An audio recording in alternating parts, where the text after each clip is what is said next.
Cinema വിശേഷങ്ങൾക്കും ഗോസിപ്പുകൾക്കും ദാസനും വിജയനും. ഈ channel ഇപ്പോൾ തന്നെ സബ്സ്ക്രൈബ് ചെയ്യുക. മലയാള സിനിമയിൽ വളരെ ബോൾഡായിട്ടുള്ള കഥാപാത്രങ്ങൾ ചെയ്ത് സ്ഥാനമുറപ്പിച്ച താരമാണ് റിമ കല്ലിങ്കൽ.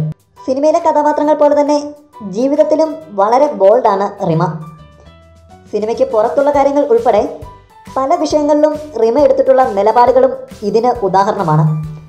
പല സാമൂഹിക വിഷയങ്ങളിലും സോഷ്യൽ മീഡിയയിലൂടെയും സോഷ്യൽ മീഡിയയ്ക്ക് പുറത്തും ശക്തമായ രീതിയിൽ പ്രതികരിക്കാൻ റിമ കല്ലിങ്കൽ തയ്യാറായിട്ടുണ്ട്. ഒപ്പം ഇത്തരം നിലപാടുകൾ റിമയെ രാഷ്ട്രീയപരമായി ഉൾപ്പെടെ ഒരു കൂട്ടത്തിൻ്റെ ശത്രുവാക്കിയിട്ടുമുണ്ട്. ഇപ്പോൾ വീണ്ടും വിവാദങ്ങളിൽ നിറയുകയാണ് റിമ കല്ലിങ്കൽ. മലയാള സിനിമയിലെ വനിതാ സംഘടനയായ വുമൻ ഇൻ മലയാള സിനിമ കളക്റ്റീവിനെ കുറിച്ച് പൃഥ്വിരാജിൻ്റെ ഭാര്യയും മാധ്യമപ്രവർത്തകയുമായ സുപ്രിയ മേനോൻ എഴുതിയ ലേഖനമാണ് പുതിയ ചർച്ചകൾക്ക് വഴിയൊരുക്കിയിരിക്കുന്നത്.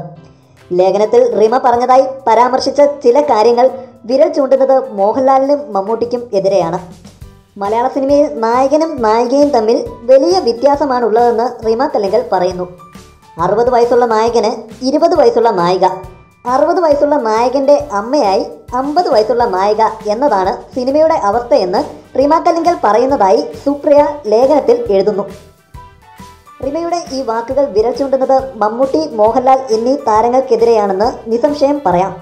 പേരെടുത്ത് പറഞ്ഞില്ലെങ്കിലും 60 വയസ്സുള്ള നായകനെ 20 വയസ്സുള്ള നായിക എന്ന് പറയുന്നതിലൂടെ റിമ ഉദ്ദേശിച്ചത് മോഹൻലാലിനെയും മമ്മൂട്ടിയെയും തന്നെയെന്ന് വ്യക്തം.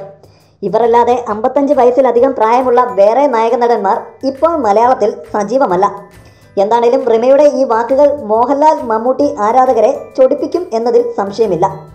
മോഹൻലാലിനും മമ്മൂട്ടിക്കും ഒപ്പം അഭിനയിക്കാൻ യുവനടിമാർ തയ്യാറാണെങ്കിൽ പിന്നെ വേറെ ആർക്കാണ് പ്രശ്നം എന്നാണ് ഒരു പക്ഷത്തിൻ്റെ ചോദ്യം. കൂടുതൽ സിനിമാ വിശേഷങ്ങൾക്കും ഗോസിപ്പുകൾക്കും ദാസനും വിജയനും. ഈ ചാനൽ ഇപ്പോൾ തന്നെ സബ്സ്ക്രൈബ് ചെയ്യുക. വീഡിയോ ഇഷ്ടപ്പെട്ടെങ്കിൽ like, share, comment. Thank you.